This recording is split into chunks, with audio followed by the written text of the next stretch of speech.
Hello everyone, ketemu lagi di Ace Entertainment Podcast Horror bersama gue, Ajis. Bagaimana kabar kalian semua? Gue harap kabar kalian baik-baik saja. Di video kali ini, gue akan menceritakan cerita horor atau treat horror dari akun Edge Lakon Story yang berjudul Pendaki Datang Bulan, based on true story. Bagaimana ceritanya? Here we go. Perkenalkan, ini adalah Intan. Pendakian waktu itu memang sedikit berbeda dengan pendakiannya sebelumnya. Kenapa? Karena selain waktu itu, memang ia belum pernah mendaki gunung tersebut. Waktu pendakian tersebut, Intan sedang dalam keadaan datang bulan. Hal itu sebenarnya sudah menjadi masalah besar bagi Intan. Tapi, karena Intan tidak ingin mengecewakan rekan-rekannya yang telah lama menanti pendakian itu, akhirnya Intan pun terus memaksa mengikuti pendakian tersebut dengan merahasiakan kepada rekan-rekannya jika waktu itu memang ia sedang dalam keadaan datang bulan. Waktu itu, Intan mendaki bersama 5 orang temannya. Intan, Susan, Niko, Bagas, Lukman, dan Septian. Di awal pendakian, semuanya nampak biasa-biasa saja. Suara jangkrik yang terus-menerus terdengar ditambah dengan hawa dingin yang perlahan mulai terasa seolah-olah sudah menjadi tanda jika malam itu perjalanan Intan semakin lama sudah semakin jauh saja. Dan akhirnya, setelah beberapa lama berjalan, Intan yang awalnya dalam keadaan baik-baik saja, malam itu tiba-tiba kelelahan. Entah kenapa. Karena Intan takut akan menghambat pendakian jika Intan mengeluh kelelahan. Namun sayangnya, setelah berapa lama ia paksakan melangkah, malam itu tiba-tiba nafasnya terasa sesak dengan pundaknya yang juga terasa berat tidak karuan. Kemudian Intan bernegosiasi kepada teman-temannya untuk beristirahat lebih dahulu. Dan setelah semua sepakat, akhirnya malam itu pun mereka istirahat sejenak di tempat tersebut. Ketika Intan beristirahat, malam itu Intan memang duduk sedikit lebih jauh dari rekan-rekannya. Intan bersandar di salah satu pohon yang ada di situ dengan tatapan kosong karena Intan merasakan seluruh tubuhnya yang semakin lama semakin sakit saja. Namun anehnya, di tengah-tengah itu ia masih melamun. Tiba-tiba kerudung yang sebelumnya ia pakai rapi untuk menutupi rambutnya, malam itu tiba-tiba ditarik oleh seseorang dari belakang hingga kerudungnya tersebut jatuh di atas tanah. Melihat semua itu, tentu saja seluruh rekannya terkejut dan memutuskan untuk segera melanjutkan perjalanan karena mereka menganggap jika di tempat tersebut sudah tidak aman.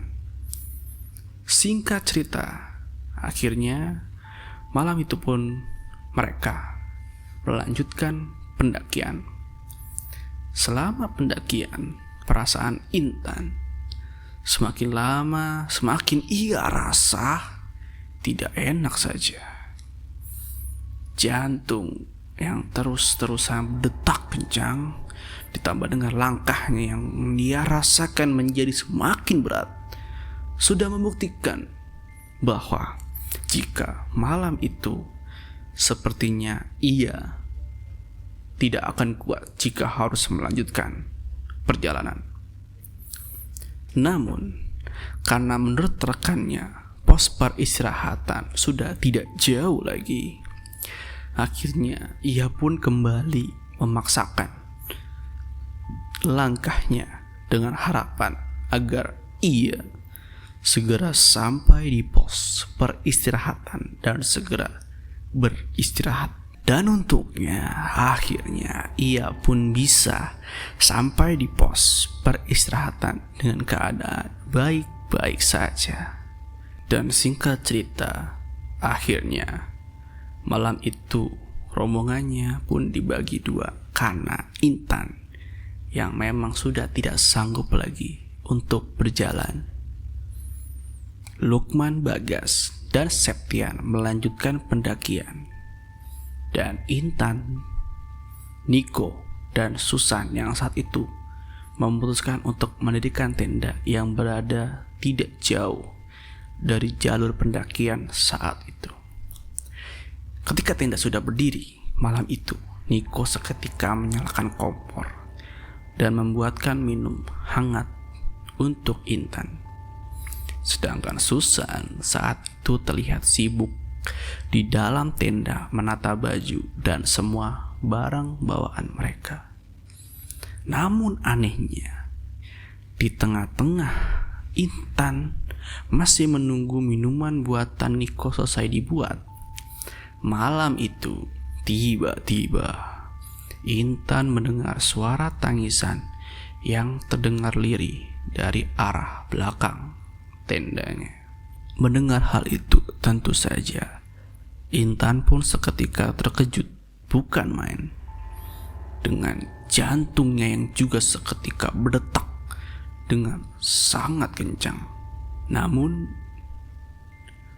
mereka atau Niko dan Susan terlihat tidak peduli dengan apa yang Intan rasakan. Akhirnya Intan pun mencoba tidak memperdulikan juga suara tangisan tersebut, meskipun saat itu Intan masih saja terus mendengarkannya. Dan akhirnya setelah Intan selesai menghabiskan minumannya, Intan pun akhirnya masuk ke dalam tenda. Dan selanjutnya Intan tidur ditemani Susan karena badannya yang sudah semakin lama semakin sakit saja. Ketika Intan memejamkan mata malam itu, Intan terus saja mendengar suara tangisan tersebut yang kini terdengar semakin lama semakin dekat. Bahkan jika Intan dengar lebih teliti lagi, sumber suara tangisan tersebut sepertinya berasal tepat dari belakang tendanya saat itu. Dan karena Intan tidak nyaman dengan suara tersebut, akhirnya malam itu Intan pun bangun dari tidurnya dan mengajak Susan untuk mencari sumber suara tersebut. Namun anehnya, belum lama suara tersebut terdengar. Malam itu tiba-tiba tendanya dilempari batu oleh seseorang. Mengetahui hal itu, tentu saja Intan dan Susan seketika terkejut bukan main dan langsung keluar dari tenda itu.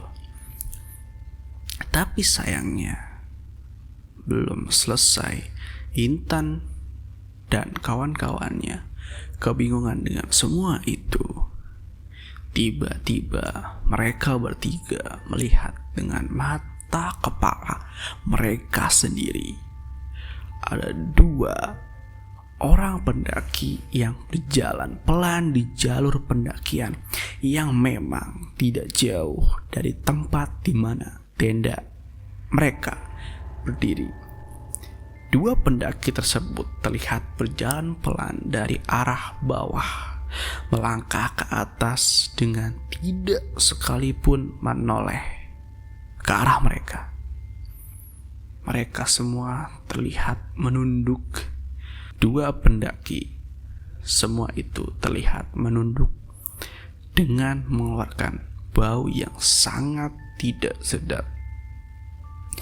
Mengetahui hal itu, tentu saja Niko masih sempat menyapanya, karena selain jarak dari tenda yang sangat dekat, 2 pendaki tersebut awalnya mereka pikir, Inta dan kawan-kawan pikir itu hanya pendaki biasa. Namun anehnya, pada saat Niko menyapanya, bukannya menoleh ke arah mereka, kedua pendaki tersebut terlihat cuek dan tidak peduli dengan keadaan mereka.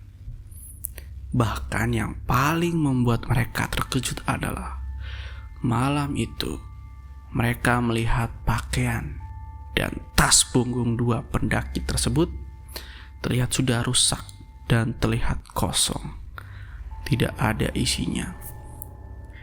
Karena keadaan yang sudah semakin tidak aman, akhirnya malam itu mengajak mereka berdua, Intan dan Susan, untuk turun malam itu juga. Dan singkat cerita, karena Intan menganggap Niko paling paham area ini, akhirnya Intan pun menuruti semua perintahnya, meskipun badannya masih terasa sakit semua.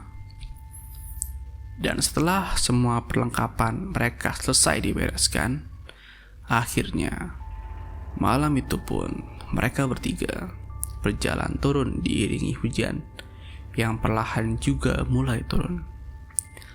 Selama perjalanan turun, tiba-tiba perutnya terasa nyeri yang teramat sakit. Dan tidak hanya itu, pundaknya pun malam itu juga terasa sangat berat, seolah-olah ia sedang menggendong seseorang. Padahal nyatanya malam itu ia tidak membawa apapun, karena semua barangnya sudah dibawakan oleh Niko. Malam itu, ketika Intan masih menahan semua kesakitannya, tiba-tiba Intan mendengar suara wanita yang seolah sedang membisiki telinganya. "Intan, kamu di sini saja."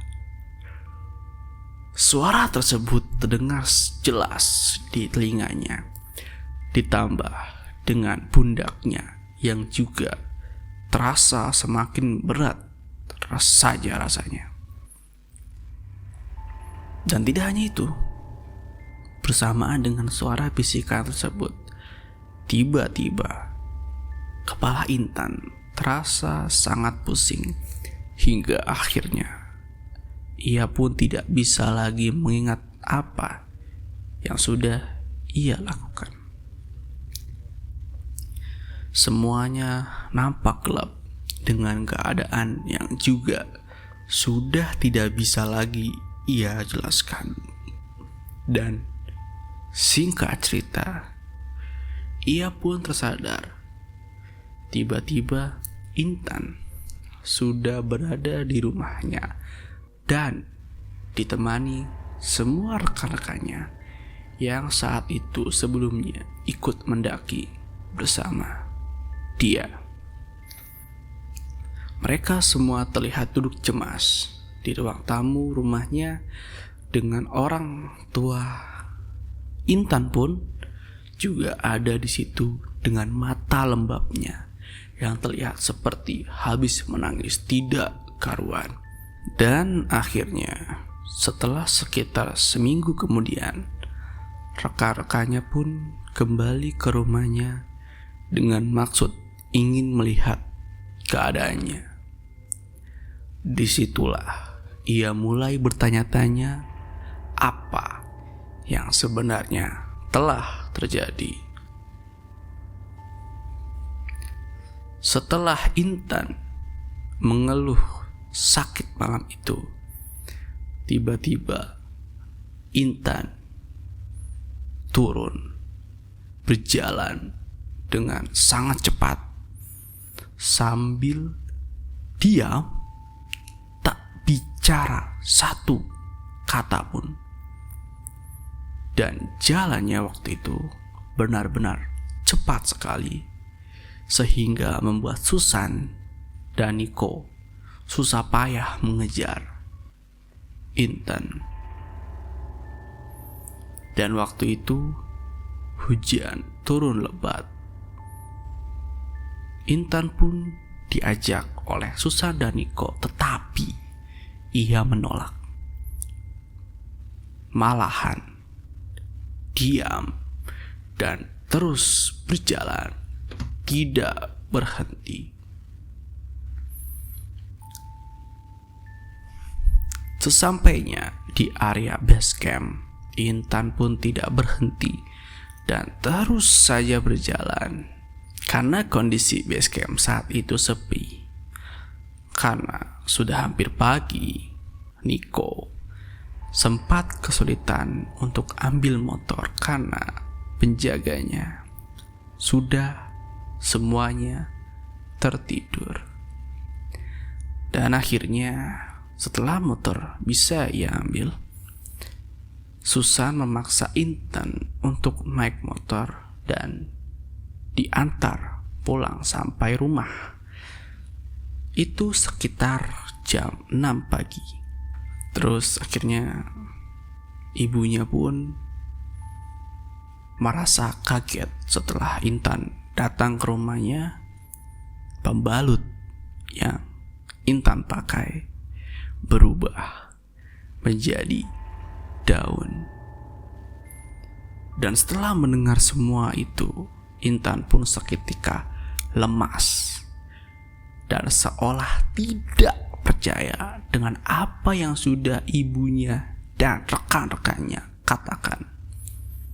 Dan yang paling membuat Intan terkejut adalah menurut penuturan ibunya, ketika Intan diobati malam itu, Intan ternyata memang diikuti oleh makhluk halus penunggu gunung tersebut hingga ke rumahnya itu.